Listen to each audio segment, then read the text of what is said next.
Hi, everybody. Hello. My little shorts. Let's see. How is everybody? Thanks for coming to Larger Curves today. Make sure you smash that like button, smash the subscribe button on your way in.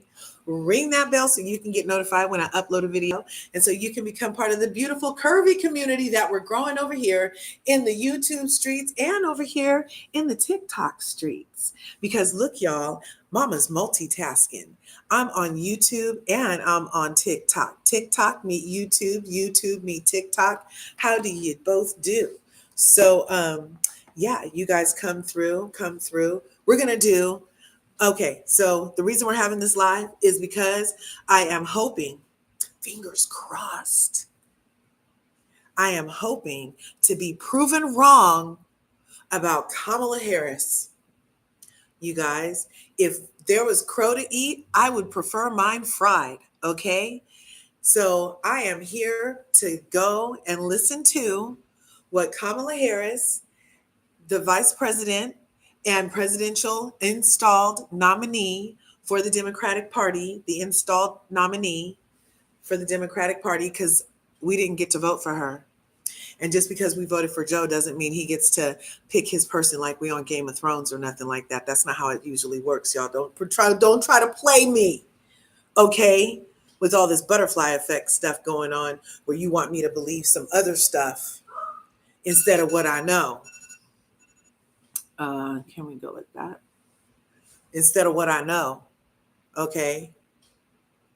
How many times is where it works? So you vote for somebody and then they dip out and they're like, oh, okay, this person gets all my votes. And we never get to say nothing else.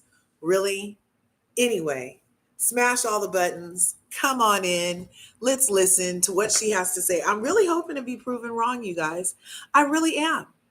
I really want to be proven wrong. The only thing I've been asking for, I'm not doing identity politics because the last time I did identity politics here in America, I was very disappointed.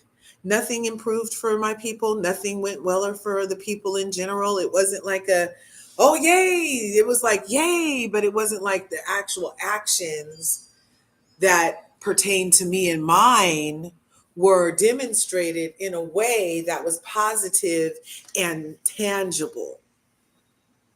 And then after that, things only got worse in a way. Things got way worse after that because a lot of people started feeling really entitled to be like, well, they had a black president, so we could just be off the hook now because racism is over. But little did they know they could get more racist. Anyway, don't be racist. So we're here to listen to Kamala Harris, presidential installed nominee for the Democratic Party, with her VP pick, Tim Walz. And they are both, can you guys hear me? Can you hear me okay? Oh, look, it was really low. And we were both, and they were both, baby, I'm live. Look, kids. So, I've been getting ate up in the streets is the bottom of the line. Okay. That's the back of the line to the back to the left. Okay. I've been getting ate up in the YouTube streets, in the TikTok streets. My family members coming to me talking about, yeah, Kamala. And then people I really admire and like respect in the YouTube streets are like, yeah, Kamala.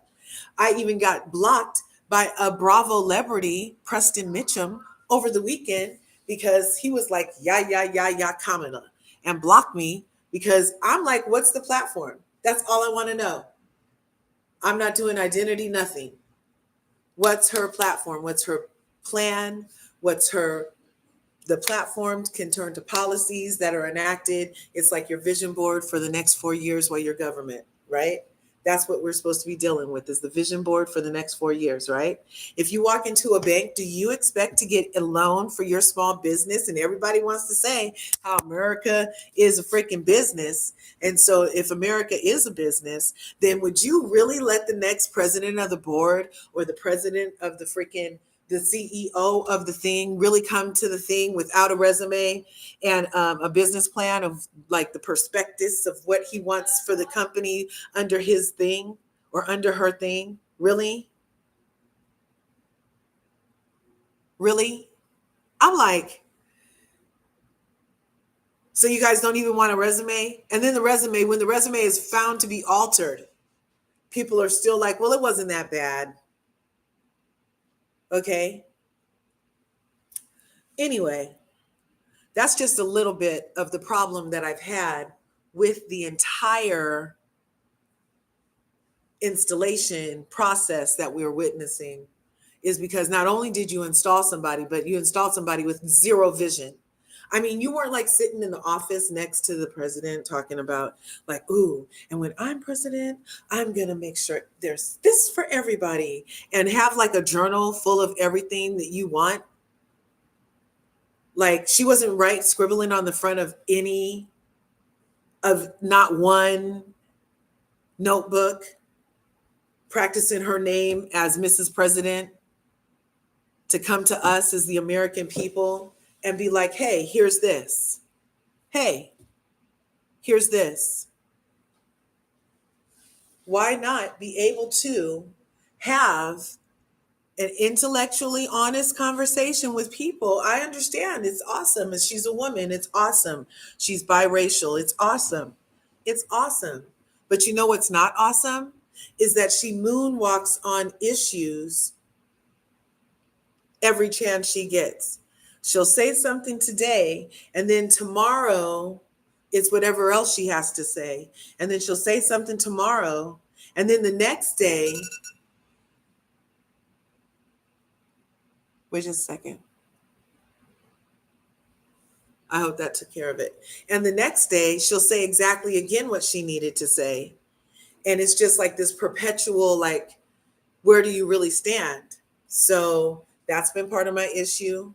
If anybody on here right now takes the time out of their day to, like I did, because everybody keeps talking about, do your research, do your research. All you have to do is do your research.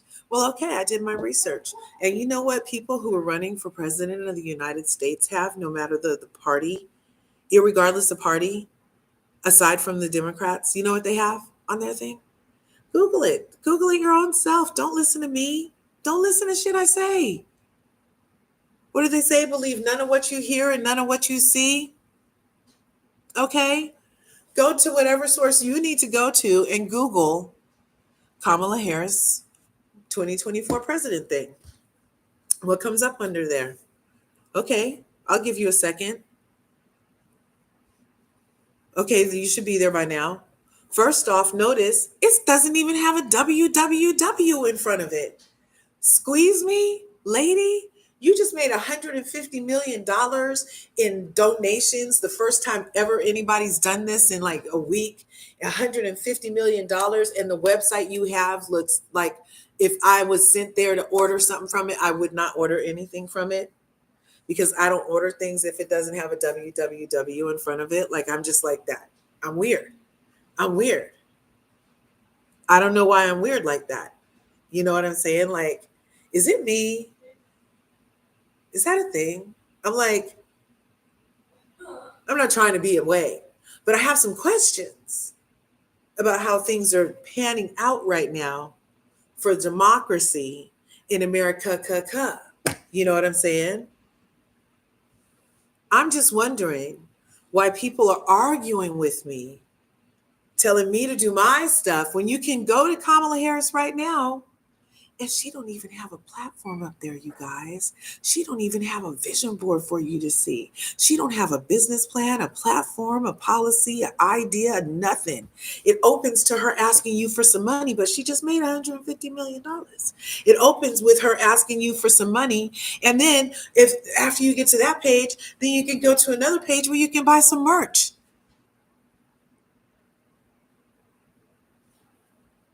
Really? I'm like, okay, okay. And it's not other people's fault that they're not as detail oriented as I am. You know, I put that on my resume. I know the lingo is kind of dated, but it translates perfectly what is going on.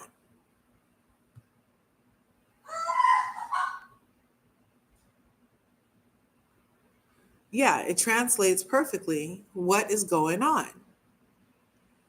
And because of that, I wanted to do this opportunity to see if she can sway me and come with some policies or something that'll make me believe that Kamala Harris has a plan and a vision that I would like to support with my vote, which is my prerogative. Just like what you do with your vote is your prerogative. Everybody should be voting in their best interest and for their conscience and for their heart, like what it's going to make your heart sing at the end of the day. What do you support? What don't you support? How is that going to be revealed in the long run? You know what I'm saying? So it's not, I'm not shaming, nor should I be shamed when I simply bring up the facts. Uh-oh. When I simply bring up the facts that, uh-oh, can you guys see this? Lord have mercy.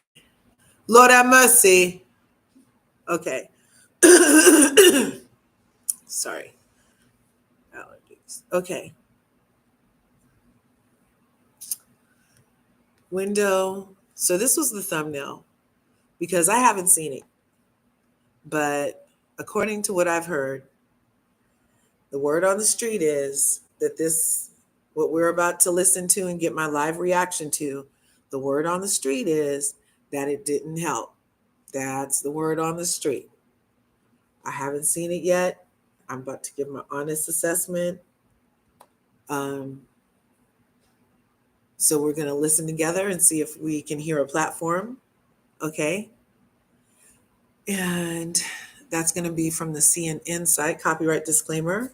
Under copyright, section 107, copyright is made for research, commenting, education, and criticism, and copyright tips in the balance of personal use. So this is copyright. I do not own this. This is for education and research purposes, research on who to vote for. This is going to be like a little, like, hey, this is going to be more information about who we want as the leader. It's supposed to be following the leader. Let's see. Let's see. Hope you guys can hear it over here.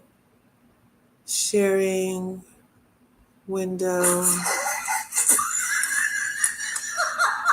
Share. So that's coming on there. Can we flip this camera? How do you flip the camera? There it is. Flip camera.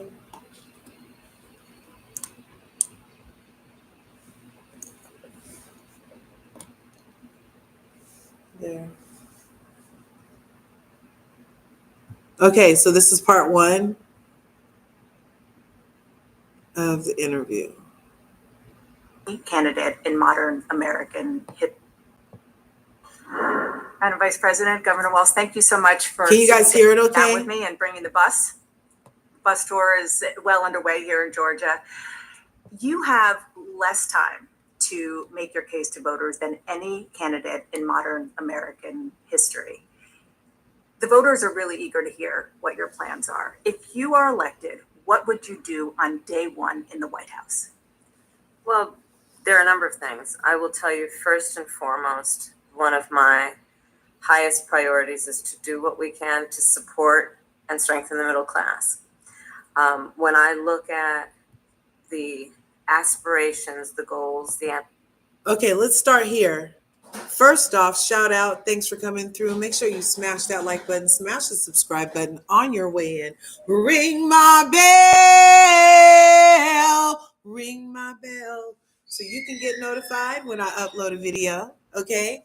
Look, since we're on YouTube Live, baby, I'm live. Since we're on YouTube Live, you double tap the screen and that's how you can show some love in the thing. And then you can also hit that heart over there and it'll let people know that we are here, okay? Because we are actually doing a live reaction. So this first part that I actually want to mention here, did anybody else notice how many people are like under freeways in their neighborhoods and stuff? And that there are like people that are not middle class. There's like poor people, low income people. Like there's people that are struggling, that are like not low, that are not middle class.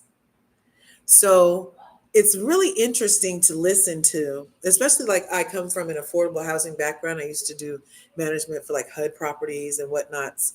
And so there's a whole subculture that's not even being addressed of America. So if you're going to do identity politics, there's many identities that you could like scream that she's not representing because her lingo doesn't even include them. Okay, some people she'll tell, some people that look like me, she'll just tell them straight out, I'm not doing nothing for you. And then there's other people that she don't even mention because they don't even get in the rooms, you guys. How are we going to get people off the freeways, from under the freeways and from these little tent cities everywhere? That shouldn't be okay, you know?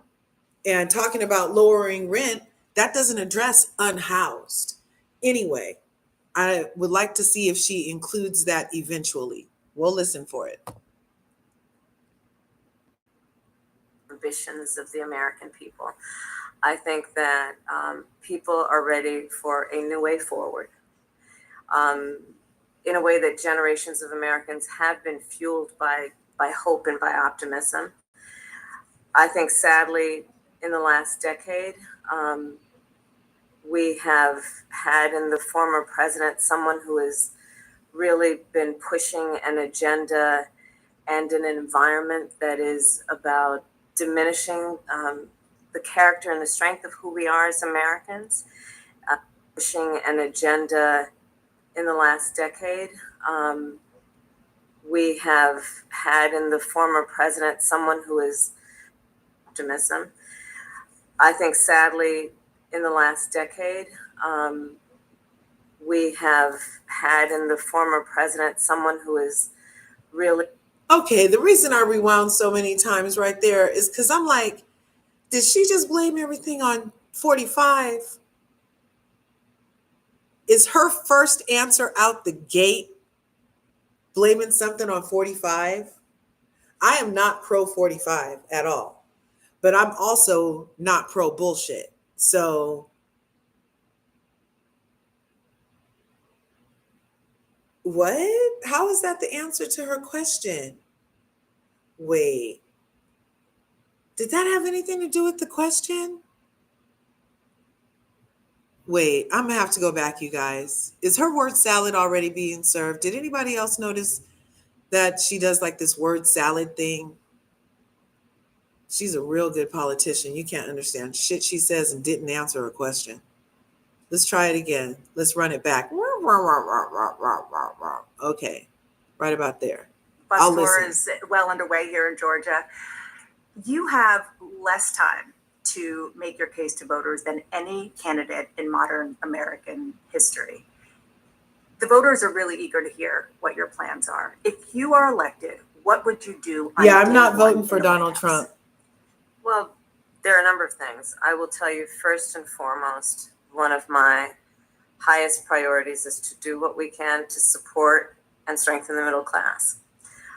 When I look at the aspirations, the goals, the ambitions of the American people, I think that people are ready for a new way forward, in a way that generations of Americans have been fueled by hope and by optimism.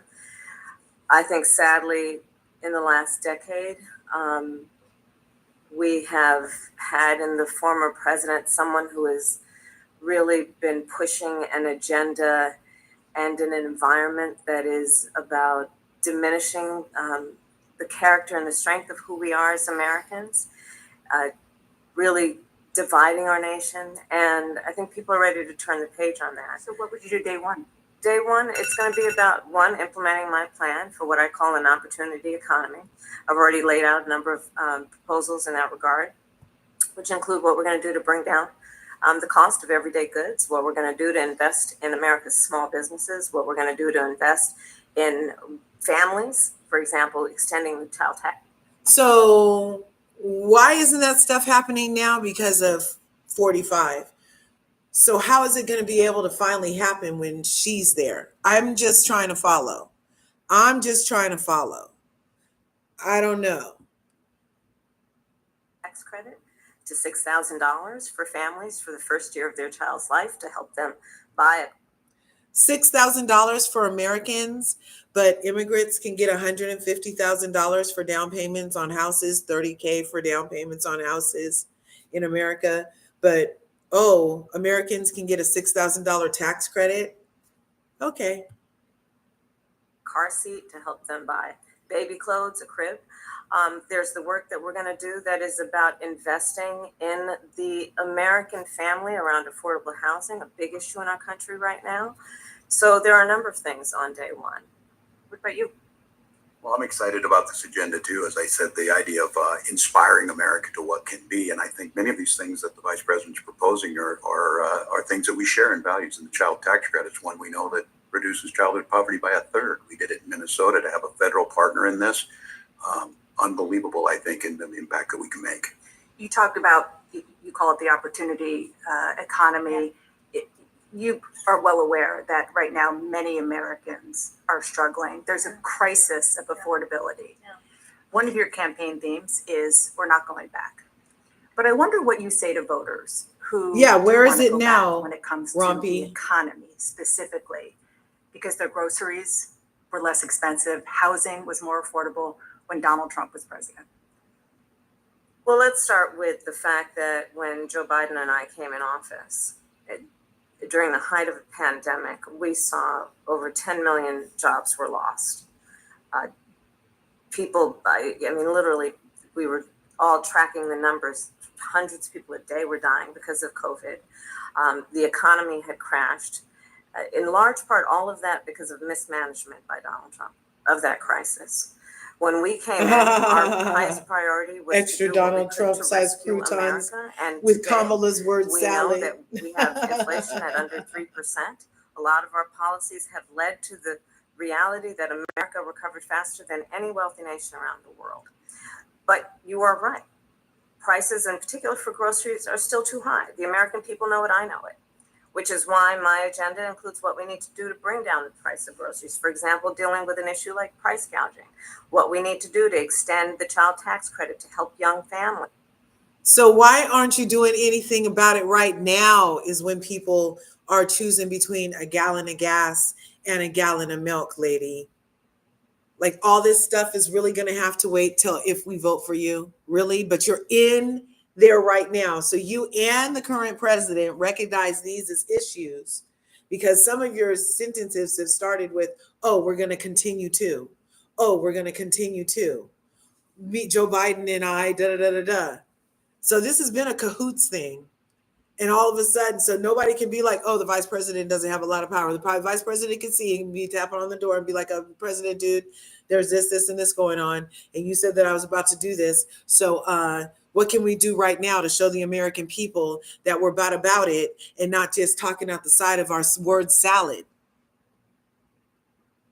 Because not everybody in here is with the croutons. Not everybody likes shredded carrots, okay? Not everybody likes sliced radishes in their word salad, okay? Don't just like toss some words together. Do something. You're in there right now, but we're going to have to wait for if we vote for you for something to change. Okay, I guess that's what you guys are buying. I'm not buying it. I'm not buying it. I'm not buying it. And you don't have anything on your website right now, even after this interview, you still don't have nothing in writing because if it's in writing, they'll be having to change your freaking website every day, lady. The way you flip-flop, go back and forth, the only thing we know you're for sure is the, I starts with the I and ends with the L, and we send all our money over there. You know what I'm saying? Yes, you're for that. Okay, we know you're for that. This is crazy. Are you guys listening to this? We're only like 3 minutes in and I'm already going in because the gas is filling my freaking house.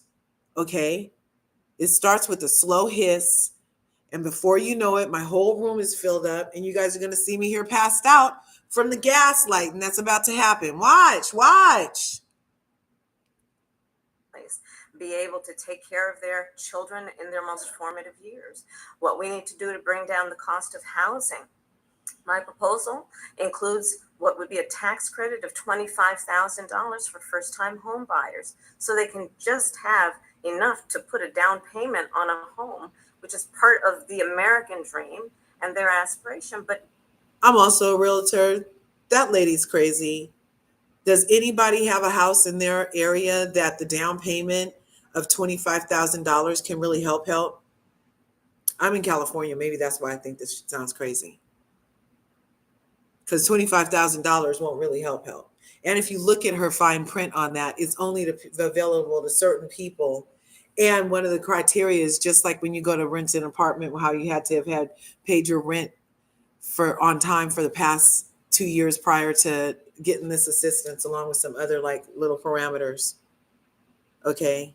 So like she's acknowledging you need it because it's hard times, but then you get punished because you need it because you hit hard times. Okay, I'm telling you, the gas is filling it up in here. It's filling it up. Do it in a way that allows them to actually get on the path to achieving that goal and that dream. So you have been vice president for 3.5 years. Yeah. The steps that you're talking about now, why haven't you done them already? Well, first of all, we have Yes, to and then they'll recover just as add an economy, and we have $25,000 done on the that. price, I'm very Rumpy. proud You of know the what's work up. that we have done that has brought inflation down to less than 3%. The work that we have done to cap Yes, the we cost want of meat and insulin at potatoes, $35 not a salad, month for seniors. Emmanuel. Donald Trump said he was going to do a number of things, including allowing Medicare to negotiate drug prices. Never happened. We did it. She would never make it as a housewife. Everybody who's over here for the first time, you may or may not know that I'm a housewife connoisseur. Like I know the housewife MO, and the housewives that spend all their time in interviews talking about the main housewife. Yeah, your slip is showing. Nene would never get in interviews and use her time in an interview to utter other ladies' names because it's about her and her promoting herself, right? So does anybody else notice that she started with blaming 45, and now we're 4 minutes and 50 seconds in again, and she's about to say something else about what 45 did. Watch. So now, as I travel in the state of Georgia and around our country, the number of seniors that have benefited, I was in Nevada recently, a grandmother who showed me her receipts. And before we capped the cost of insulin for seniors at $35 a month, she was paying hundreds of dollars, up to thousands of dollars a month for her insulin. She's not doing that So you anymore. maintain Bidenomics is a success. I maintain that when we do the work of bringing down prescription medication for the American people, including capping the cost of the annual cost of prescription medication for seniors at $2,000, when we do what we did, and I really hate to be rude, but this isn't like everybody's issue. This medicine kerfuffle that's caused by the fake foods that they allowed here in the USA. I mean, part of the reason we need these medications and are tied up by lobbyists with these laws that let them do the things they do so that she can sit up here and say what she's saying. I mean, it's all, man, nobody's with me on level 8 today, huh?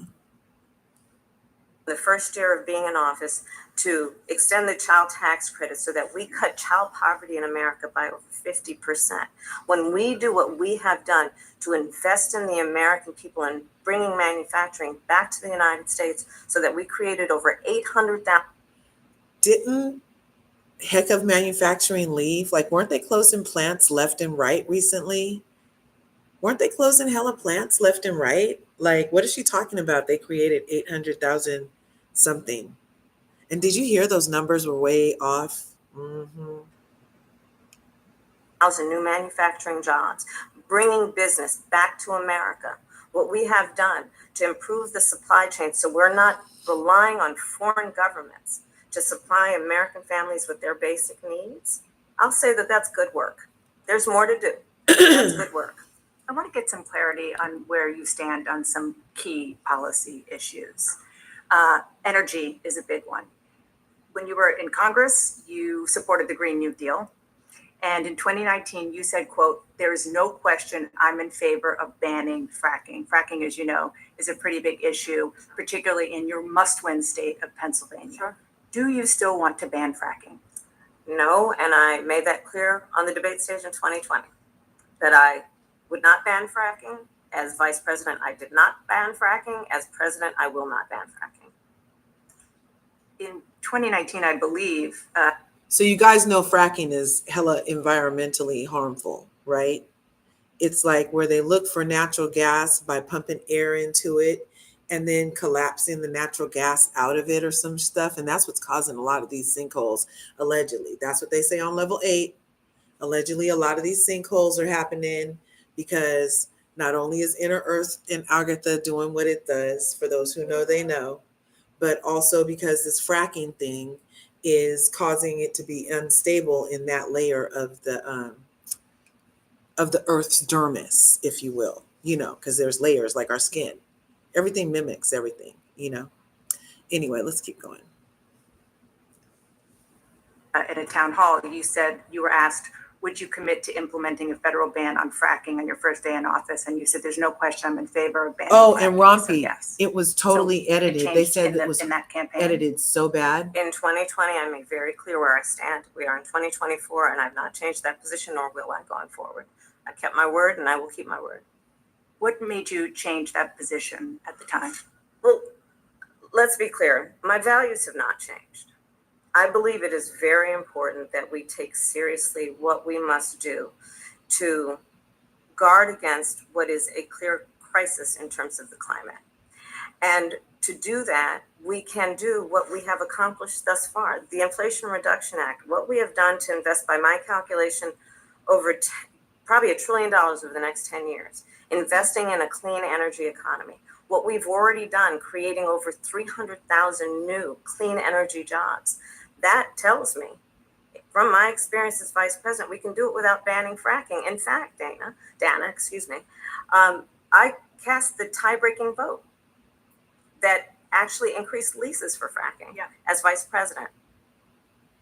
She's so happy that she moonwalked on her position that she had on fracking.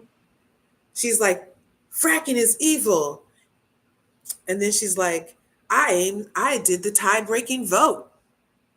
That was a moonwalk. That's when you backtrack on what you just said. Look, I did dun dun dun dun dun dun dun dun dun dun dun dun dun dun dun dun. Happy birthday, Michael Jackson, Virgo. You guys. So I'm very clear about where I stand. And was there some Well, we not. policy or scientific data that you saw that you said, oh, okay, I get it now?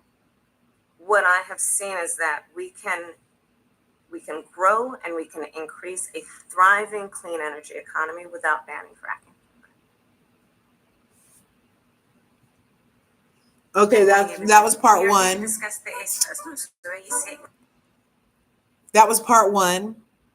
And that was pretty much womp, womp, womp, womp, womp, womp.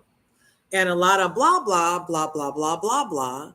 And I'm not sure if you want Italian on your salad or if you like French, but And the root causes of migration in southern. I'm not sure what kind of dressing you want on that first segment of this first interview with Kamala Harris and Tim Walz. First joint interview where they still have no platform on their website. And see, this is where a platform on their website would have helped. Had they had this stuff written down, these answers wouldn't be so bad, you guys. These answers wouldn't be so bad. If she would have had it written down the way Jill Stein has it written down, check out jillstein.com. She has very awesome ideas. She has them all written down and laid out about people, planet, and peace. Okay. I like the mind, body, spirit aspect of that. And then we have Cornel West coming in with the intellectuals. He has a platform all written down on everything. Same premise: people, planet, peace. Okay. Even RFK had on his website, his platform. The Chase Oliver guy who's running for the Libertarian Party has it on his website. The only person who doesn't have it is the person that was installed. And that should show you how much they were thinking about it. Okay. So that first part of the interview, my live reaction is does not change my mind. That did not help. The word on the street was right. That did not help. I'm sorry. But look, she gets 2 out of 3. If she can get 2 out of 3, I'll give her 1 out of 3. Because so far, she's not doing good at all. So far, this isn't good. Okay? She had 8 minutes to tell me something. And with the amount of time that I paused it and had something to say between it, she actually had a good 15 minutes to come up with something. Okay? She didn't come up with a ting. She should understand that. Her Jamaican understands that. She no come up with a teen. No, man. No teen. She no come up with a teen for me to do it for her. No. I don't know if that accent was right or wrong, but it was accurate. The premise. She no come up with a teen. Yeah, man. All right. Let's see she come up with something over here on the second one. All right there. Let's go. Let's listen. Everybody get your salad dressing ready. Here comes some more salad. Yeah, man. Issue, big one, is immigration. As Vice President, you were tasked with addressing the root causes of migration in southern countries and Northern part of Central America. the northern part of Central America that affects the southern border of the U.S. But during the Biden-Harris administration, there were record numbers of illegal border crossings. Why did the Biden-Harris administration wait 3.5 years to implement sweeping asylum restrictions?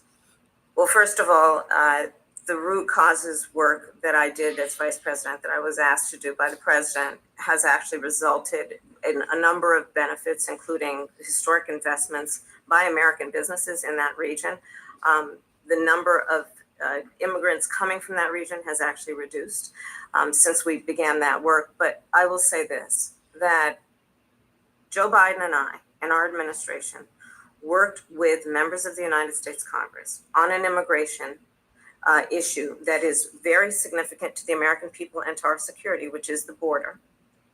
And through bipartisan work, including some of the most conservative members of the United States Congress, a bill was crafted, which we supported, which I support. And Donald Trump got word of this bill that would have contributed to securing our border. And because he believes that it would not have helped him politically, he told his folks in Congress, don't put it forward. He killed the bill. A border security bill that would have put 1,500 more agents on the border. And let me tell you something, the Border Patrol endorsed the bill. And I'm sure in large part because they knew they were working around the clock, and 1,500 more agents would help them. That bill would have allowed us to increase seizures of fentanyl. Ask any community in America that has been devastated by fentanyl what passing that bill would have done to address their concern and the pain that they've experienced. So you would push that legislation again. I just want to Not ask only about, push it, I will make sure that it comes to my desk and I would sign it. just one other question about something that you So said in 2019 when you first ran. again, you're in there right now, and so you can't demand that it goes to Joe's desk because you just started off with you and Joe before you blamed it on 45 again. So you would demand it come to your desk as president, but as vice president, even though Biden has knowledge of this issue that caused by 45, Neither of you thought to do nothing about it until you might get elected next time? Am I crazy? Is that what I just heard her say? Is that what she was saying?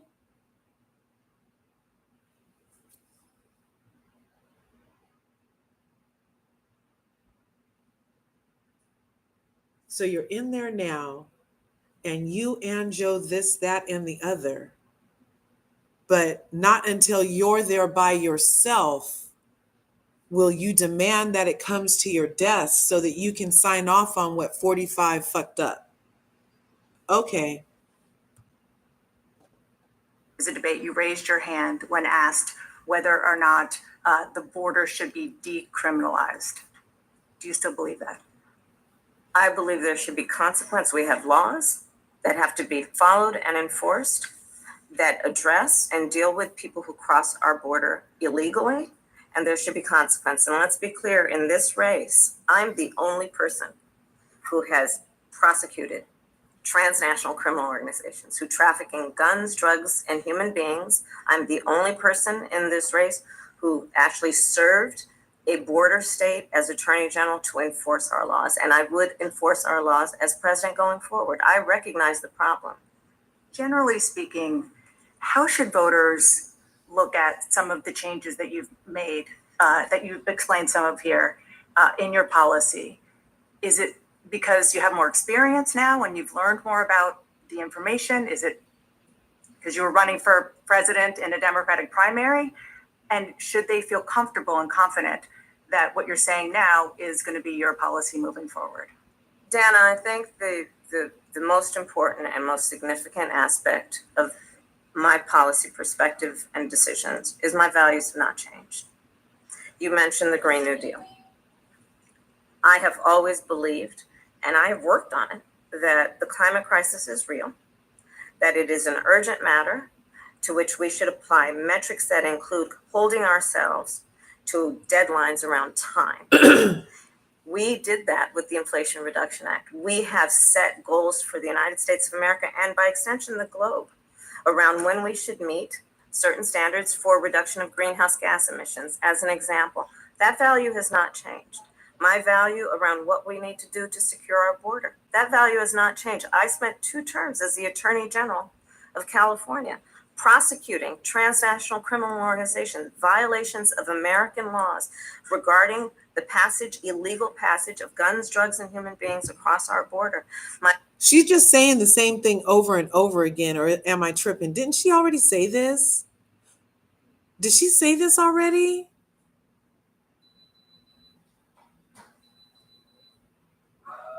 My values have not changed. So that is the reality of it. And 4 years of being vice president, I'll tell you, one of the aspects to your point is traveling the country extensively. I mean, I'm here in Georgia. I think somebody told me 17 times since I've been vice president in Georgia alone. I believe it is important to build consensus. And it is important to find a common place of understanding of where we can actually solve problems. On that note, you had a lot of Republican speakers at the convention. Will you appoint a Republican to your cabinet? Yes, I would. Anyone Yes, in mind? I would. No one in particular in mind. We got 68 days to go with this election, so I'm not putting the cart before the horse. But I would. I think it's really important. I have spent my career inviting diversity of opinion. I think it's important to have people at the table when some of the most important decisions are being made. Does anybody else feel like if she would have had this written down, her body posture could have been like more straight up, like she was believed what she was saying or knew it off top and wasn't digging for it? I'm not like an expert on body language, but I know that when they say something about when a person looks down the whole time, they might be doing something. Google it. Have different views, different experiences. And I think it would be to the benefit of the American public to have a member of my cabinet who was a Republican. I want to ask you about your opponent, Donald Trump. Okay. I was a little. So far, that's her favorite subject is DT. 45 is her favorite subject. Okay. Does she not realize the Green New Deal leads to banning fracking? Exactly, Emmanuel. Well, based off of how she said her values, this, that, and the other, to her, she doesn't consider it flip flopping if at the whatever her values can absorb her saying one thing out of this side of her neck, then saying the other thing out of this side of her neck. It's not my fault she's doing that, you guys. I'm just trying to be swayed right now. I literally, this is the first time I'm hearing this. So far, I already called it before it started. I called it. It's not helping. Let's keep going. A little bit surprised. People might be surprised to hear that you have never interacted with him, met him face to face. That's going to change soon. But what I want to ask you about is what he said last month. He suggested that you happened to turn Black recently for political purposes, questioning a core part of your identity. Yeah. Any Same old tired playbook. Next question, please. That's it? That's it. Okay. Let's talk about some foreign policy issues that would be on your plate if you become commander in chief. President Biden has tried unsuccessfully to end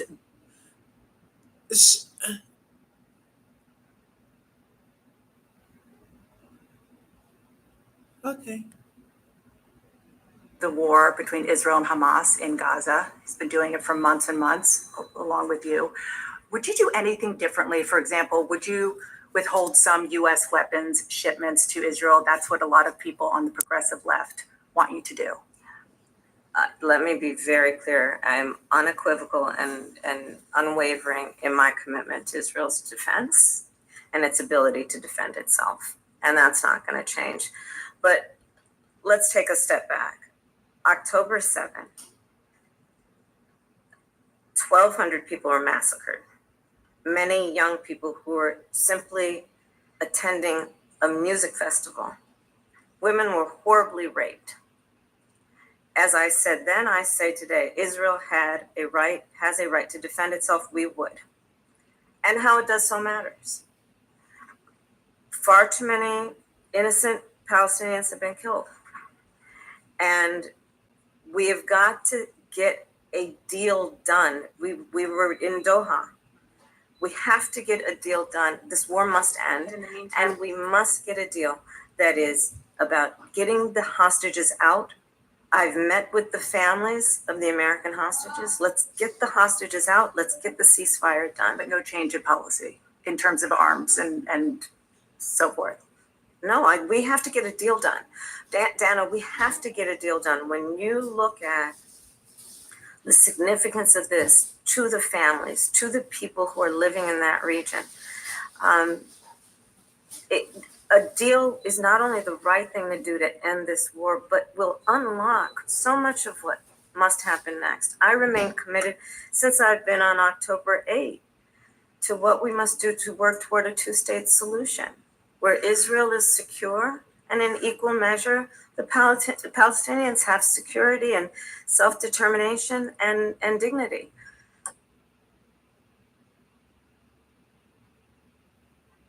There's a power within each of us. When awakened, it can boost performance, enhance learning, even help you work smarter.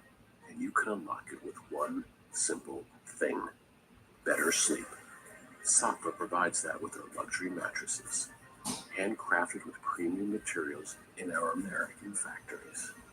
We even deliver to any room in your home for free. Safa, you deserve the comfort of a great night's sleep. Governor Walz, You guys. the country is just starting to get to know you. I want to ask you a question. Governor Walz, the country is just starting to get to know you. I want to ask you a question about how you described your service in the National Guard. You said that you carried weapons in war, but you have never deployed actually in a war zone. A campaign official said that you misspoke. Did you? Well, first of all, I'm incredibly proud. I've done 24 years of wearing the uniform of this country. Equally proud of my service in a public school classroom, whether it's Congress or the governor. My record speak. People are coming to get to know me. I speak like they do. I speak candidly. I wear my emotions on my sleeves, and I speak especially passionately about our children being shot in schools and around guns. So I think people know me. They know who. Can you guys still hear me? Can you guys still hear me? For some reason, my thing went black. But hey, black is great. I'm still here. I'm still doing my live reaction. You guys couldn't even see me over here, huh? That whole thing where she was just pledging allegiance to Israel. Let me go back to that because I'm like, really? That's an adequate answer, you guys, to Black Americans? I'm like, did I hear that right? Am I tripping? Am I tripping?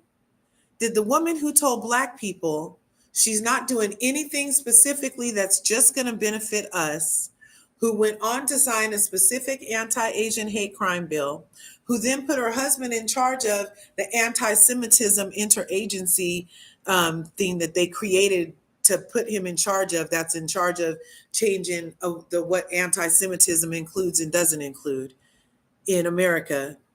But she won't do anything specifically for her Black side.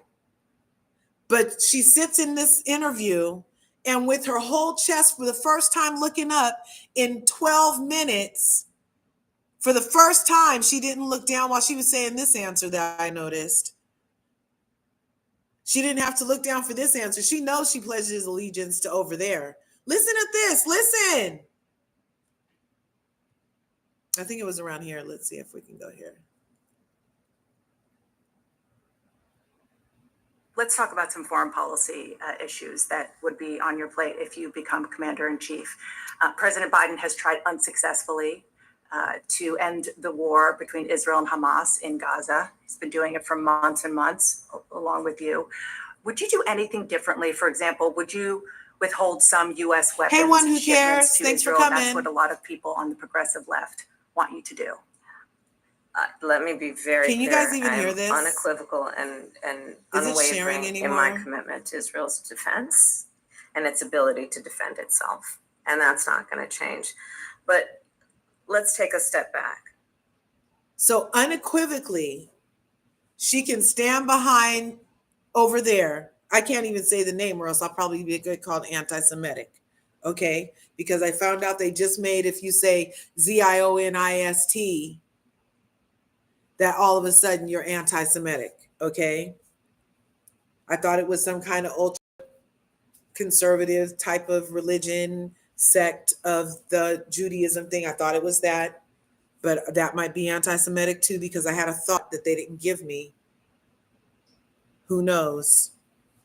But this doesn't concern anybody, that she would, with her whole chest, tell us that she's not doing nothing, but then say this about another place. Unwavering in my commitment to Israel's defense and its ability to defend itself. I've never heard her say anything about that for like Black women or Black men or Black boys or Black children. I've never heard her say she unequivocally stands behind somebody Black to do something. She won't even mention the word reparations. And that's not going to change. But let's take a step back. October 7th, 1,200 people were massacred. Many young people who were simply attending a music festival. Women were horribly raped. She realizes that there's this whole thing about how the captives were being raped so bad that they were unalived because their insides were so scrambled. And there's full-on video of it and everything. And the people went and argued and fought to get the suspects out of jail and said they had a right to do it, you guys. Did you hear about that? Said they had a right to rape the people because it's part of being captive in war. That's what the place that she just said that she stands behind got accused of rape. And then they said that they had a right to rape because it's part of war.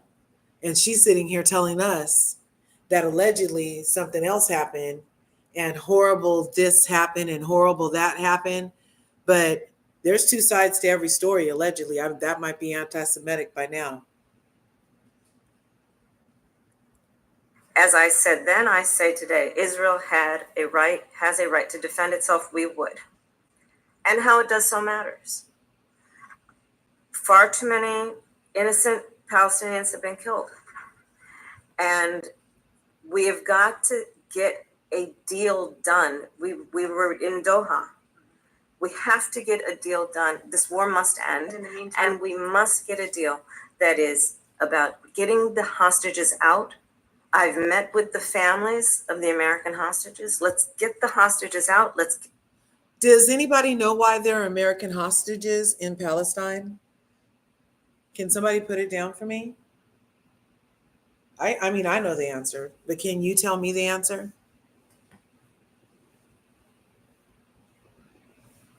Well, Google it.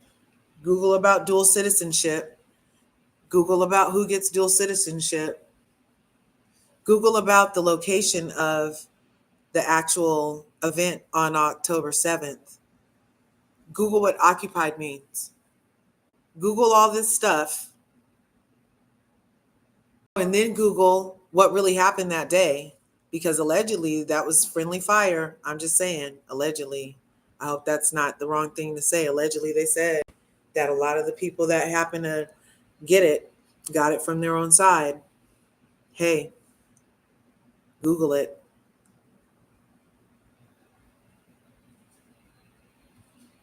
I'm going to get Google the in trouble. ceasefire done. but no change in policy in terms of arms and so forth. No, we have to get a deal done. Dana, we have to get a deal done. When you look at the significance of this to the families, to the people who are living in that region, a deal is not only the right thing to do to end this war, but will unlock so much of what must happen next. I remain committed since I've been on October 8th to what we must do to work toward a two-state solution where Israel is secure. Is it a solution? Is it?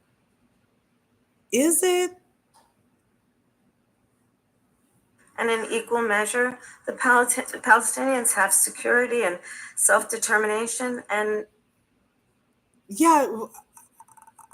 So nobody wants to talk about why the Palestinians would need determination, self-determination at their house while they're in their house in Palestine on their land. Why do they need that? Nobody wants to talk about that but me. Nobody. Oh, is that being AS? Sorry, my bad. I don't know. It changes every second. I don't know what I'm allowed to say, what I'm allowed to think. I have no idea. Let's see what they tell me what to think next. and dignity. So that was duplicitous. She says Israel has a right to do all the stuff they're doing, America's most trusted and that she's unequivocally behind them and they can do whatever the hell they want. And oh yeah, some people have got it unalived and there's things happening and they need to do things different. But this, and this needs to happen first.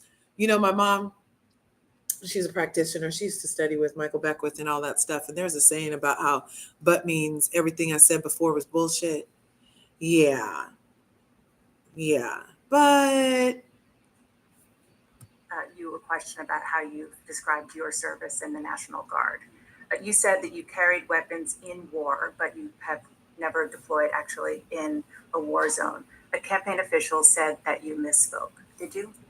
Well, first of all, I'm incredibly proud. I've done 24 years of wearing the uniform of this country. Equally proud of my service in a public school classroom, whether it's Congress or the governor. My record speaks for itself, but I think people are coming to get to know me. I speak like they do. I speak candidly. I wear my emotions on my sleeves, and I speak especially passionately about our children being shot in schools and around guns. So I think people know me. They know who I am. They know where my heart is. And again, my record has been out there for over 40 years to speak for itself. he didn't answer the question about why you lied and said that you were in wartime when you've never seen wartime, sir. That was not the answer to the question. Oh, I can see why she picked him as a VP. Neither one of them have to, they don't understand nothing. The other one, two peas in a pod alert. The idea that you said that you were in war. Did you misspeak as the campaign has said? Yeah, I said we were talking about, in this case, this was after a school shooting, the ideas of carrying these weapons of war. And my wife, the English tone, my grammar is not always correct. But again, if it's not this, it's an attack on my children for showing love for me, or it's an attack on my dog. So did you do it, sir, or did you not do it, sir? I'm not going to do that. And the one thing I'll never do is I'll never demean another member's service in any way. I never have, and I never will. Just one other question, because again, this is all new. This was not, however many days ago, this was not either of your bingo cards, especially yours. You had to clarify that you had said that you and your wife used IVF, but it turned out you used a different kind of fertility in order to have children. And then when you ran for Congress in 2006, your campaign repeatedly made false statements about a 1995 arrest for drunk and reckless driving. What do you say to voters who aren't sure whether they can take you at your word? That you're a liar. I think they can see my students come out, former folks I've served with, and they vouch for me. I certainly own my mistakes when I make them. You haven't owned anything, sir. I wished in this country we wouldn't have to do this. I spoke about our infertility issues because it's hell, and families know this. And I spoke about the treatments that were available to us that had those beautiful children there. That's quite a contrast in folks that are trying to take those rights away from us. And so I think not people answering know who I am. They know that record. They've seen. But we don't. You're running to be the freaking president. There's 335. Excuse me, sir. I'm talking. Excuse me, sir. I'm talking. There's 335 million Americans in the United States of America. And you're talking about 5 people that know you, sir. You're saying that the people that know you, and that's why you're lying, and that's why the rest of the 335 million people should take you at your word now, is because the people that know you. You just said you take accountability for what you do, and if you're wrong, you're not taking accountability, sir. I'll let you keep on talking now, but so far you sound just like your running mate. Word salad, not answering questions, not being very forthright, trying to spin a web. What a troubled web we weave when at first we do deceived him. What a troubled web we weave when at first we do deceived him. That's why they got you all scrambled right now. You really don't want to have to talk about it. You're like Alexa on Real Housewives of Miami, and you just want to move on when you're ready to move on after you stirred the pot all like this and everybody's upset. Now you just want to move on with Julia. Okay, we see you, Tim. We see you, Tim. In schools or protecting of reproductive rights, the contrast could not be clearer between what we're running against. The vice president's position on this has been clear, and I think most Americans get it if you've been through that. I don't think they're cutting hairs on IVF or IUI. I think what they're cutting hairs on is an abortion ban and the ability to be able to deny families the chance to have a beautiful child. Vice President Harris, you were a very staunch defender of President Biden's capacity to serve another 4 years. Right after the debate, you insisted that President Biden is extraordinarily strong. Given where we are now, do you have any regrets about what you told the American people? No, not at all. Not at all. I have served. Nope, not at all. Not at all. We've been in this interview now for 2 segments. We're coming up on the last 6 minutes of this segment. And I've done nothing but say, backtrack, and pussy pop all over everything I ever said and pass it off as my values. And I'm going to show you how I can top it all off with this somersault, front nose dives flip, triple fold scold over this Fruit Loop. Listen. With President Biden for almost 4 years now, and I'll tell you, it's one of the greatest honors of my career, truly.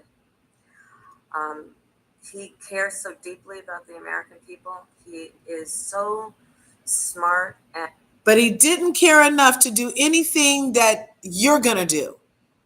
He didn't care enough to do anything or sign any other bills that you both know about right now.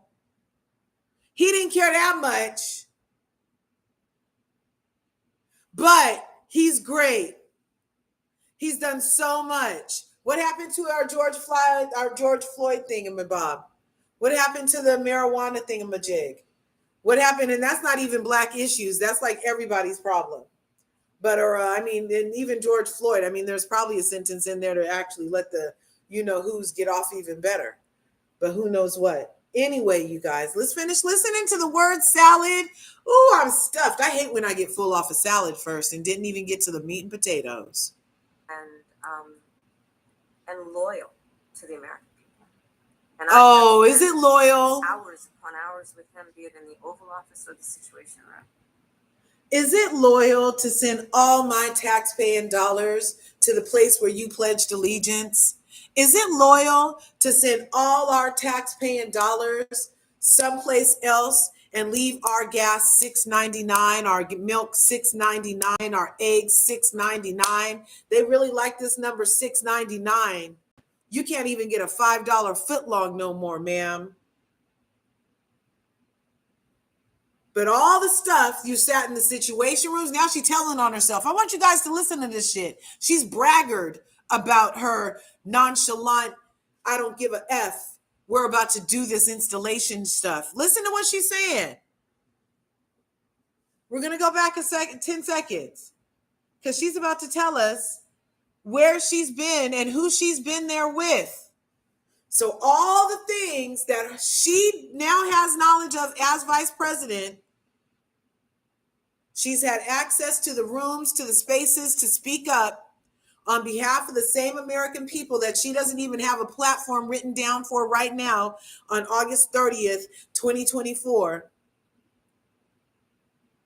She knows about the problems. She's been in the rooms with the problems and the problem makers and the problem shakers. But nothing's changed. It's only gotten worse. But if we vote for her, because she's been in the rooms, been in the secret chambers, been in the places where you find out about how these problems work, she's going to all of a sudden fix them if we let her in. If we give her the keys to the Golden Kingdom, then they'll all get fixed. All of the problems will get fixed, especially the problem of giving all your tax money to someplace that's not America. Oh, yeah, that's going to be fixed by continuing to do it. Yeah. In no uncertain terms. I pledge my allegiance over there. She told us. Black people, nope, not doing nothing for you specifically. Nope, not going to do it. My dad was Jamaican. Allegedly, he's not talking to me because he didn't like that Charlemagne the God interview I did last time I was running. And I said, of course, I smoke weed because I'm Jamaican. Yeah, man. He did not like it. No, Sam, no, he did not. And he ended up writing an essay called Jamaican Father or something. We're going to read it on Larger Curves here next time. But we're going to read the essay that her father wrote. And allegedly, he distanced himself from her and did not like her identity politics and all this other stuff. So, hey, I don't know why she can pledge allegiance everywhere else, say that it's all 45's fault, but her and Joe know about everything, but nothing can get fixed until she's in charge, you guys. But Joe is great. But Joe is fantastic. Joe should be on Mount Rushmore. That's where Joe should be, right? Even though I'm sure the indigenous people in that region wish that there was Mount No More, because they put those faces up there to taunt the indigenous peoples of those lands because it was supposed to be sacred mountains in the first place. And you go and etch colonizers facing the sacred mountains and have it looking down on all the indigenous people from the highest point in the region.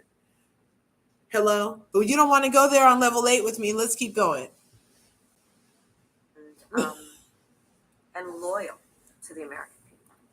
And I have spent hours upon hours with him, be it in the Oval Office or the Situation Room. He has the intelligence, the commitment, and the judgment and disposition that I think the American people rightly deserve in their president. By contrast, the former president has none of that. And so, one, I am so proud to have served as vice president to Joe Biden. And two, I am so proud to be running with Tim Walz for president of the United States and to bring America what I believe the American people deserve, which is a new way forward, and turn the page on the last decade of what I believe has been contrary to where the spirit of our country really lies. Like the last decade, of course, the last 3.5 years has been part of your administration. I'm talking about an era that started about a decade ago, where there is some suggestion, warped, I believe it to be, that the measure of the strength of a leader is based on who you beat down, instead of where I believe most Americans are, which is to believe that the true measure of the strength of a leader is based on who you lift up. That's what I'm saying, Amina. Like, what is she talking about? In this election. Because we haven't had a I told you she's going to be telling on herself. She said she's in the rooms, and now she's saying that a period. So Obama was before 45. Obama was 44. No, Obama was 43, 44. DT was 45. Sleepy is 46. She's running for 47. And everybody gets 4 years. We're in 4 of, and then so that was she's saying the era started in Obama land. Her very good friend Obama, who actually wanted it to be an open convention and wanted to hear other ideals, allegedly. Maybe they were playing good cop, bad cop. But allegedly Obama and her go way back, and they call her the female Obama. I don't think so. Obama is a much better orator and way more articulate than she is. And he didn't mind answering the whole question. This lady, we haven't heard nothing but salad, croutons, shredded carrot bits, celery sticks, okay, little baby corns, a little pickled beets, sesame seeds. She's giving us the full Denny's salad bar spread over here. Word salad for everybody. chance to talk. I'm just curious, staying on President Biden, when he called you and said he was pulling out of the race, what was that like? And did he offer to endorse you right away, or did you ask for it? It was a Sunday, so here I'll give you a little too much information. Go for it. There's no such thing, Madam Vice President. My family was staying with us. Oh, here comes the grin. Including my baby nieces. Here comes the grin. She can't help it. We had just had pancakes and, Auntie, can I have more bacon? Yes, I'll make you more bacon. And then we were sitting down to do a puzzle. And the first thing was Joe Biden. And he told me what he had decided to do. And I asked him, "Are you sure?" Yes. He said yes. 12 years, Amina. And that's how I learned about it. And what about the endorsement? Did you ask for it? He was very clear that he was going to support me. So when he called to tell you, he said, "I'm pulling out of the race and I'm going to support you." Well, my first thought was not about me, to be honest with you. My first thought was about him. It wasn't about the American voters and to say, oh, we're going to have another primary. History is going to show a number of things about Joe Biden's presidency. I think history is going to show that in so many ways it was transformative, be it on what we have accomplished around it finally.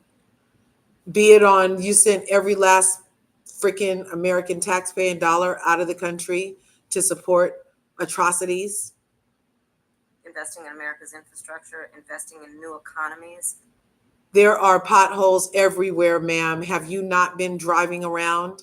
The infrastructure is fucked up. In new industries, what we have done to bring our allies. Oh, yeah, your new industry, AI, is taking away everybody's job that the immigrants aren't taking, allegedly. Back together and have confidence in who we are as America and grow that alliance. What we have done to stand true to our principles, including the one of the most important international rules and norms, which is the importance of sovereignty and territorial integrity. Excuse me, that's the opposite of what's happening, especially since the ICC and the ICJ have both decided that it's apartheid that's happening, along with genocide, along with the gaggle of freaking war crimes. And you're sitting here blowing. So I told you guys the motherfucking gas was going to happen. See, I'm upset. There's been enough gas released into my house by this first interview by Kamala Harris, where I am officially gassed up, okay? And now you guys are gonna really get an earful, okay? How dare you sit here and blow smoke up the people's butts, okay? Don't you know that you're not supposed to have open flames around gas like this, ma'am? Please. Oh my gosh. Oh my gosh. What the heck is going on?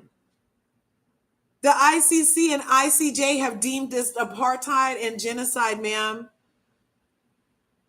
And we're standing up and everybody has confidence in us, ma'am. No, they don't. BRICS, ma'am. BRICS is happening to the US dollar, ma'am. BRICS. Hello? Hello?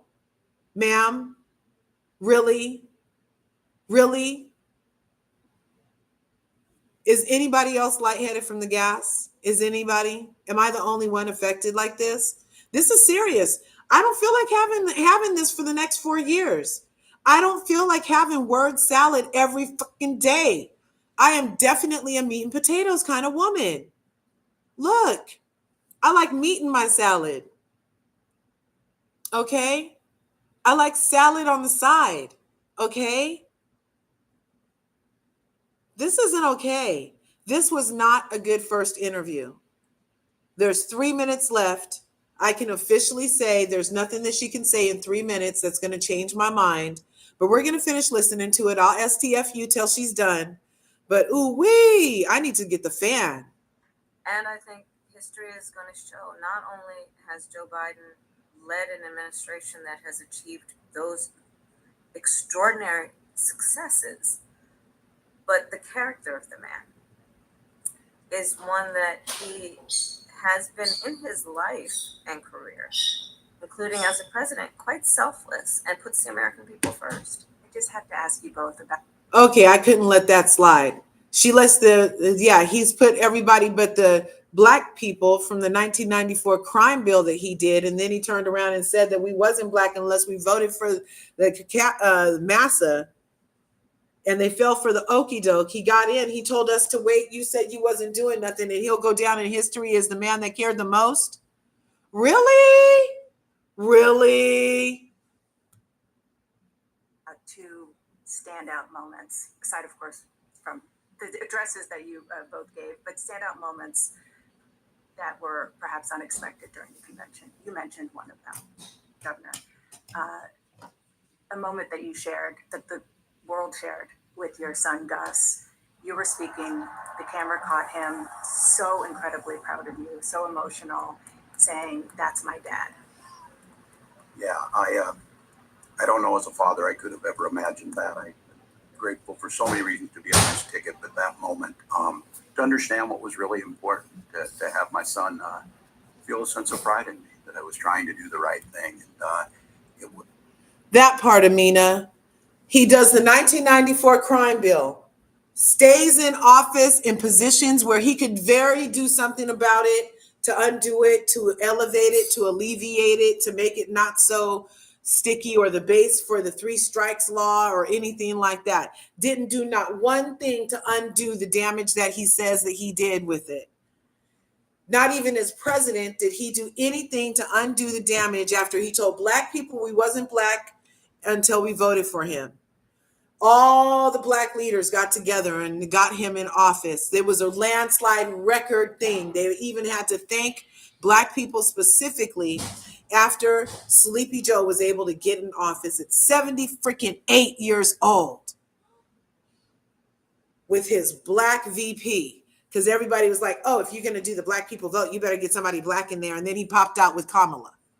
Because sometimes you got to pop out and show, okay? And then here we have,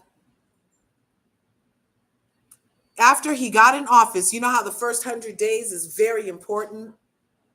The black people, everybody that helped him get in office, go. The lobbyists lined up, APAC lined up, insurance lobbyists,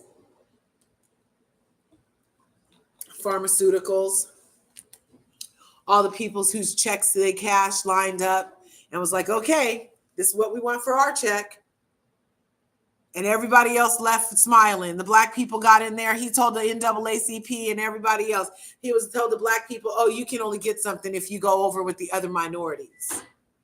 Just like they did us on our 1964 crime, our 1964 civil rights thing. Is that 64 or 63?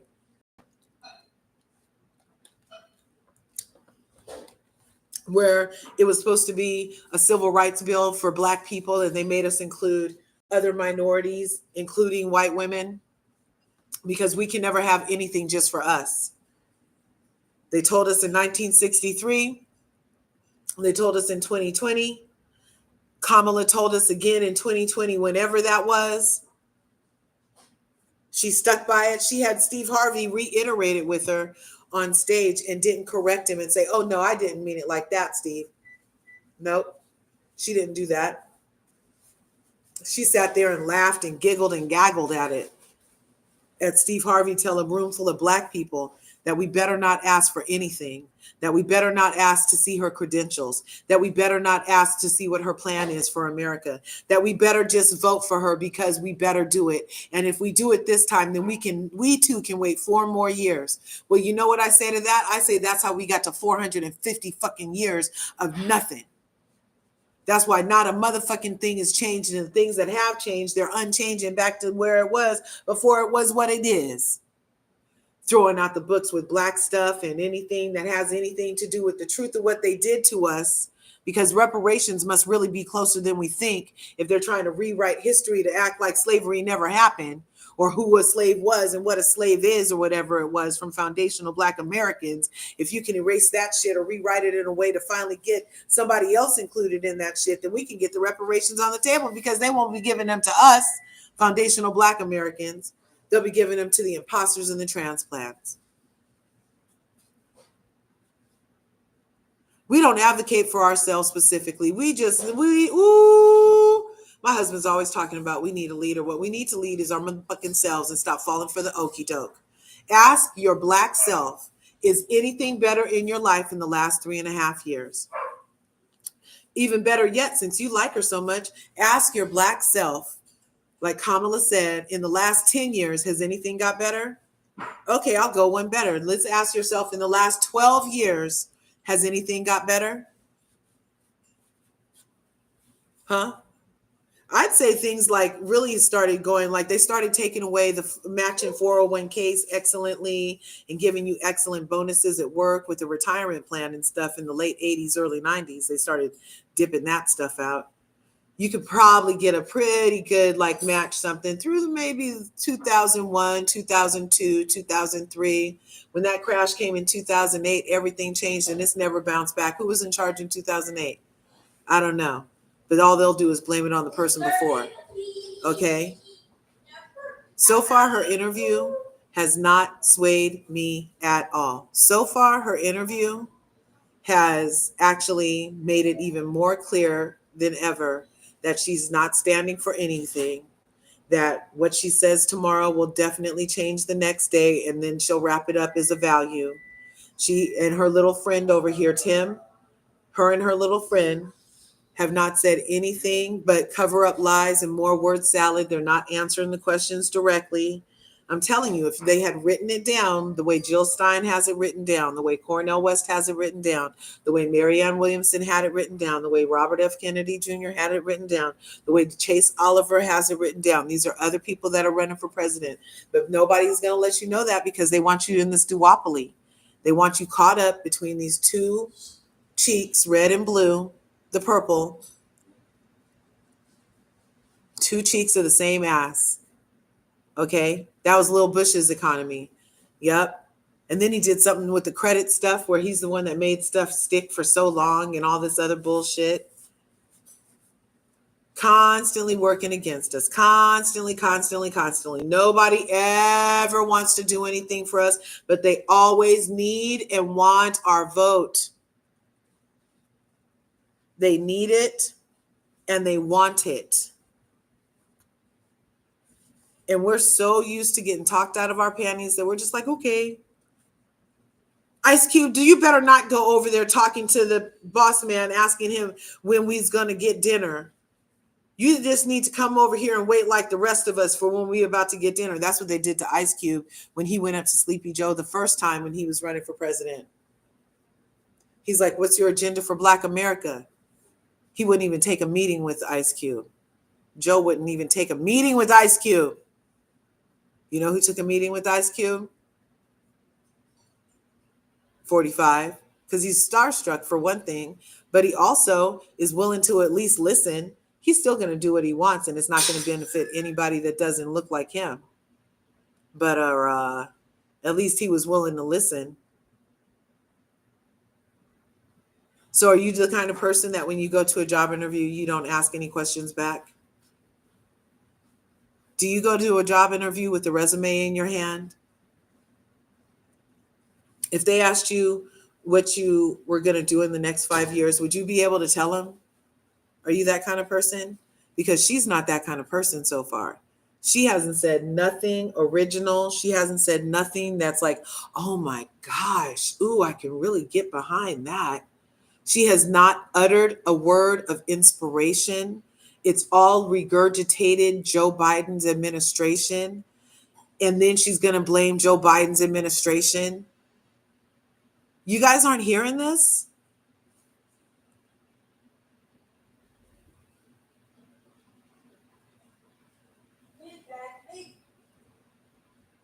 Let's see. Is it coming back? Because you try and protect your kids, it brings notoriety and things, but it was just such a visceral emotional moment that I'm grateful I got to experience it, and I'm so proud of him. I'm proud of him. Amina, I hear you. And where are they at? Why weren't they asking for meetings? Okay, so we actually have political scientists and attorneys that aren't on the plantation that they ignore and shadow ban. Well, some of them need to ask for a meeting to some place where I can hear it too, and help encourage other people to listen to it. Because I mean, at least he made airtime about asking for a meeting. So at least somebody asked for a meeting. Somebody stepped up and was like, okay, you need to address us. And I feel like that still should be addressed. He's from Compton. He still puts it in Compton. That's an area of the world that needs to be heard. He would be speaking volumes for the people that are like where he started from. So I feel like we all get a seat at the table, and that's what democracy is supposed to be about. I mean, I don't feel like we should be like having entertainers write policies, so to speak, but I think that we should have intelligent questions asked. And if the person that's asking happens to be an entertainer, then that's all the more reason. You know what I mean? I mean, he won't take a meeting with a regular schmegular person. So at least Ice Cube, he knows that person's reputation. So that's what I'm talking about. I think that would have been a great meeting to have personally. But I see also having anybody that's not on the plantation, you know what I'm saying, take the meeting. But they're not trying to hear us is also my point. They're not listening. They are, and they have, and they're ignored. Start with Yvette Cornell, never heard of her. Antonio Moore, never heard of her. Founders of ADOS. Google them and see the work they've done and what they were doing. I will gladly Google them because I love to Google it, and see what they have done and see why they aren't in these meetings here. Like in California, they're having a meeting right now about reparations in California. I'm not sure where they are and what they're doing with that, but I've never heard these names before, and I hear about a lot of things. Ice Cube was interviewed by Tone Talks on YouTube. Right on. And I'm going to go watch that too. Was it this year? Was it recently, or is this from the last time? Because I did see something recently with Ice Cube, but I thought it was from the last election cycle. And so I didn't double click it or nothing. But let's finish listening to these lies. I'm proud of Hope. I'm proud of Gwen. She's a wonderful mother, and these are great kids. And I think the one thing is talking about the era we're in is our politics can be better. it can be different. We can show some of these things, and we can have families involved in this. And I hope that there was I hope people felt that out there, and I hope they hug their kids a little tighter, because you just never know. And life can be kind of hard. And last question, Madam Vice Yeah, President. last The election. photograph Okay, I thought so. That has gone viral. You were speaking, one of your grandnieces that you were just talking about. Yeah, wanted you to exactly. accept the nomination. You didn't explicitly talk about gender or race in your speech, but it obviously means a lot to a lot of people, and that viral picture really says it. What does it mean to you? You know, I No am worries. running because I believe that I am the best person to do this job at this moment, for all Americans, regardless of race and gender. But I did see that photograph, and I was deeply touched by it. And you're right; it's the back of her head, her two little braids, and then I'm in the front of the photograph, obviously speaking, and it's very humbling. It's very humbling in many ways. Did she talk to you about it afterwards? Oh, she had a lot to talk about. She had a lot. She listened to everything, and she listens to everything. Give you your hot takes? Oh yeah, definitely. Madam Vice President, Governor Walz, thank you so much for your time. Appreciate it. Thanks for you, having thank us. you, Dana. Thank you. Okay, you guys. Oh, that was a lot. Okay, you guys. Yeah, that interview was not okay. And I really hope that people expect more from their leaders than word salad, no meat. Who can survive off of salad, y'all? That's why the other man promised a chicken in every pot, because people are hungry for sustenance and protein, thing that you can have longevity off of, something that'll make your bones grow right. You know what I'm saying? My freaking live reaction to this non-platform. Here, let's do one more thing before we leave. I will go to Kamala Harris one more time. Kamala Harris, just to prove my point some more.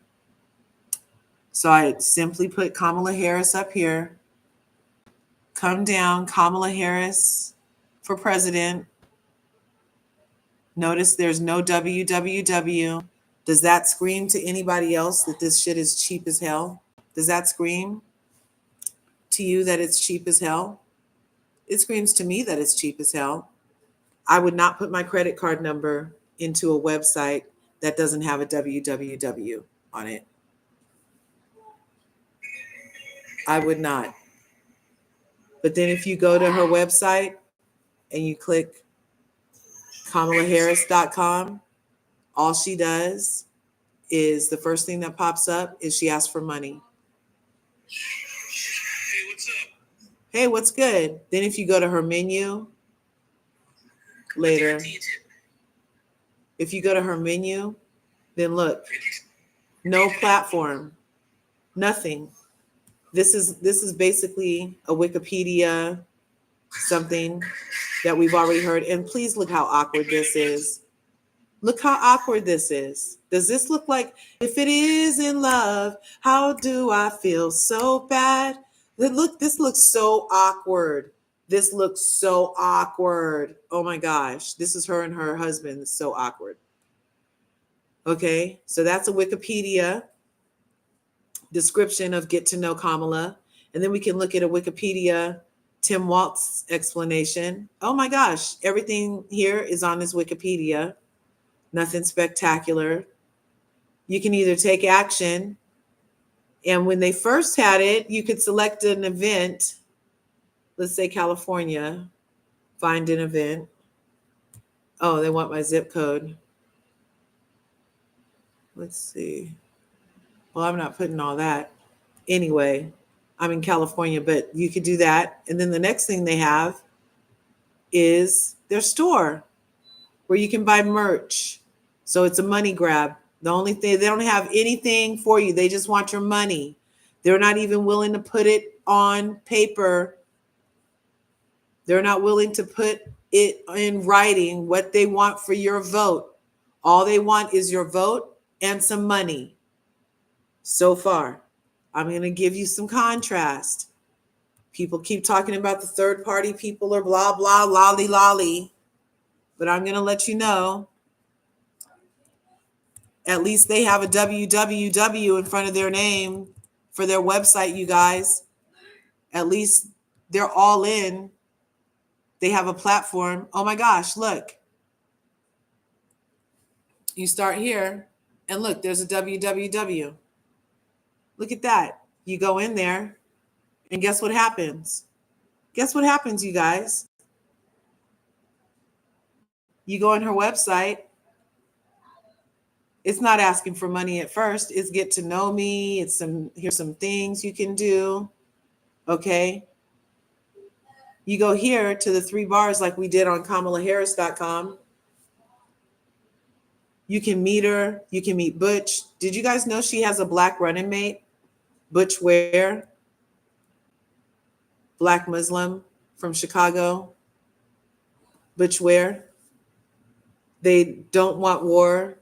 They want to not send another dime to over there. They want immediate ceasefire. Talk about the hostages when we talk about them. They want it to end, period. They have $12 trillion earmarked for cash payments to foundational Black Americans. They have so many things on the menu. This is just one option. People always want to say, oh, it's not, no. Did you guys just see what they're offering you over on the Democratic ticket? Nothing, zero, zilch. Won't even put it in a business plan together for you guys. All they want is your vote and your money. Over here on Jill's thing, you can pick a platform. Is it people? Is it policy? Is it peace? Okay, so if you pick people, planet, or peace, you go to people's economy. You go down. Then she has something about labor. Then she has something about housing, healthcare, a platform for everything, democracy, a platform for prison and policing, a platform for social justice, tribal and indigenous sovereignty. Okay. She's going to address some of the treaties. Did you know that the United States has never kept a treaty? Google it. Or a treaty with indigenous. They broke them all. So they were going to go back and do some of the treaty stuff that they never did. Reparations in the agenda to facilitate Black liberation. Oh my God. What? Somebody said liberation, reparations for Black people specifically? Oh my God. Imagine that. Look at this, Black people. Look, somebody's thinking about you. Somebody said the R word. Somebody said the R word, you guys. Somebody has a number. Remember over here on Larger Curves about 2 weeks ago, we were trying to get to how much to get all the foundational Black Americans their money. And I was trying to take the money that they have been earmarking for UCROT and ISFAKE to go over there. And I was like, okay, if they take the money that they're giving them and save it over here, then we could get foundational Black Americans, FBAs, cash payment reparations. And we came up with a number in the trillions that would be required in order to make it even almost right in today's numbers based off of this empire that was built off of our back, right? So imagine that. Somebody's talking about us. Somebody's talking about us, for us, okay? Talking about the stolen labor. The stolen labor prior to 1865, and that it's due. The Black agenda is a progressive agenda, meaning it's going to continue. Look at that. Oh my gosh. Oh my gosh. And then, of course, LGBTQIA, disability rights, women's rights, immigration. Okay, on women's rights, look what they want to do.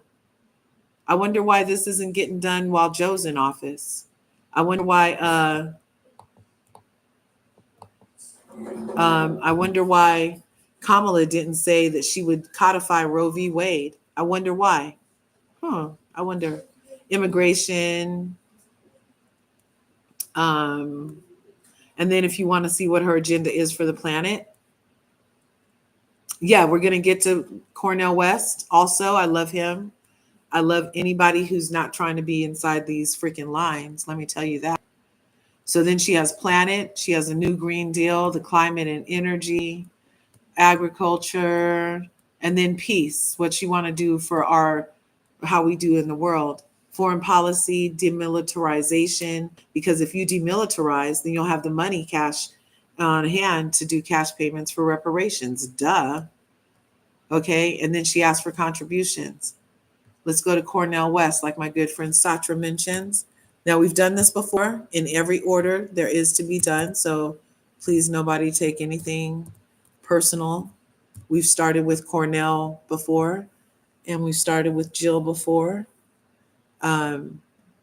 This is Cornell West. Love him. Look, his website starts with the www. That's a good sign. Oh my gosh. And then you go into his website. He doesn't ask for money immediately. He introduces himself. And look, he has a black running mate, female, Doc Melly Mel. Okay. And then you go down. Then he asks for some money if you want. Okay. You go up here to the 3 bars and look at that. Oh my God. A platform again, a www and a platform. Come on now, y'all. Really? Really? Oh my gosh. And look at all these platforms he has. He has something for Black maternal justice, child justice, disability justice, economic justice, education justice, elder justice, environmental justice, gender justice, global justice, gun violence justice, health justice, immigration justice, LGBTQIA justice, racial justice, transformative justice, voter justice, worker justice. Okay? He has a platform for all of those things. Kamala has nothing. Jill has platform. He has platform. Look at this. Okay. And the justice, profound, comprehensive funding increase, cultural competent data, this, data, that, Black maternal, child justice. Look. And then whole paragraphs formed around it. So I not only a topic, but then ideals that support it. You guys, look. Oh my gosh, is this like some kind of crazy concept on level 8 that only us people on level 8 expect from a leader, from a supreme leader? Only on level 8 you want to see the business plan? Really? Everybody else is just willing to accept being told by plies. And who else told some Black people that we need to stop asking for explanations? Sat there with their whole freaking chest out and tell other Black people that you are dumb for wanting to know what their plans are for you. So are you telling me that you would have just met Harriet Tubman and not asked what the plans were, or not even known what the plans were supposed to be? How would you have known you were at the right Underground Railroad unless you asked for details on where this person was going to be leading you? You guys, it's not hard. They want us to believe they're word salad. They won't put it in writing. They've been installed. Kamala Harris was not on any primary ticket that I ever had access to. Okay. Unfortunately. And I'm not sure what's happening on my TikTok. Unfortunately. Cornell West, platform. Jill Stein, platform. Kamala Harris, buy a fucking t-shirt and give me some money. Let's stop. Yes, that's what I'm saying. To get out of this duopoly. Let's stop giving. Let me see, Let's stop giving Republicans and Democrats our vote. We need to, we need to want Palestine's protests. Look what they're doing when you protest about the injustice against people in another country. What are they going to do to us about the injustice in our country if they're doing this to us about speaking for injustice in other countries? That's supposed to be a constitutional right to protest, freedom of speech, all kinds of things. And they're treading on our rights. I hate to sound like those freaking weirdos, But they be having a little point, right? No more studies. Cut the fucking check. Cornel West has a platform. The USADOF org has an executive order for Biden to start reparation commission right now. No study research, nothing. Oh yeah, I like it, babe. Right, I'm live. Just let me finish. What? I made that very sauce by myself. Oh, I'm so glad you did, babe. I don't know what he said, you guys, but I'm glad he did. Evanston, Illinois tried it. It's a failure. I live in Chicago. It's nothing more than home improvement plan with the people get discriminated against and don't even live there anymore, right? Call it Cali with the economy doesn't have enough money to do reparations properly. Local reparations is a trick. It's only done to give you something and leave us alone. Yeah. Well, Gabby Gav is backpedaling and pussy popping on it right now. He was the one that was like, "Ooh, let's do a reparations committee," but then they decided to not let him run for president this time around. And I suspect it has something to do with Girardi, but we won't get into that right now. On level 8, though, it could have something to do with the fact that Girardi, who just got found guilty of freaking embezzling all that money in wire fraud, he was an angel donor for Newsom, you guys, and unfortunately, and I really like appreciate Newsom and the programs that he did allow to be implemented, because when old Schwarzenegger was govy gov out here, he took away so many things that made California so awesome. And yeah, we really take care of our people out here in California when we can, and that's one thing I really appreciate about it. I don't think this country can hold out for a Roosevelt and the New Deal is political and due and properly ADOS to be included at this time. This economy and all this homelessness is similar, yep, to Hoover's, yep, Hooversville, yep. Yeah, it's like a Great Depression again. It's literally like the Great Depression again. It's so freaking crazy. It's all a setup. Yep. Yep. Get the fuck out of here. That wasn't candid at all. That and from what I understand now, it was also heavily edited, you guys. It was heavily edited. And that's the best you can, that was the best of everything you said. You guys should demand a refund. Anybody who was with the DNC Smoke and Mirrors show, the freaking free concert and Smoke and Mirrors, yep, where they tried to mass brainwash you into the she stands for something, yep. I need to get these shirts off of here because no, she can't. Not without a plan, which she doesn't have. Not without a freaking plan. Cornel West has a plan. Jill Stein has a plan. Okay. Anyway, Curvies, thanks for coming through. I wanted to do this live with you because my YouTube family was giving me what for.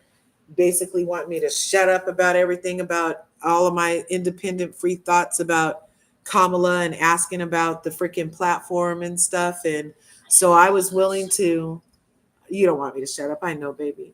Yeah, I was willing to give her a freaking ear, and she misused it. She missed her shot, y'all. You never get a second chance at a first impression. You never get a second chance at a first impression. And she ruined it for me. Amina says, I'm so confused. I went to HBCU from day one. We were taught how to speak and write. What's wrong with her? Oh my God, I love you. I love you. I love you. Oh, I gotta get this pinned. Oh my God, this is hilarious, Amina. Oh my God. So was there a course at their HBCU on how to wash collard greens in a bathtub? Was that a course? Black American, allegedly. I don't know. I wasn't there. But yeah, that's hilarious. She said, I'm so confused. I went to an HBCU. From day one, we were taught how to speak and write. What's wrong with her? She was very and no freaking presence.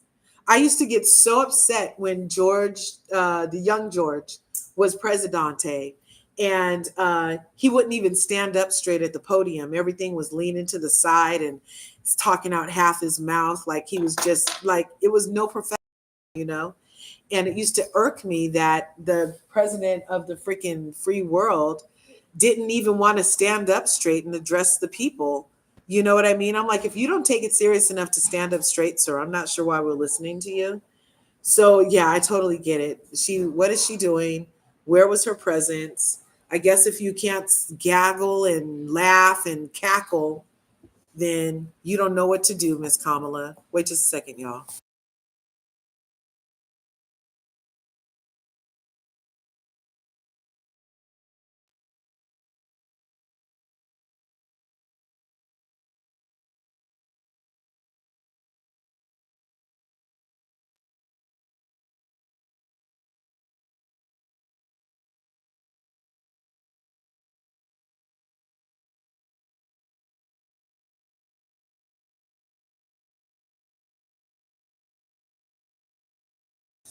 Thanks, you guys.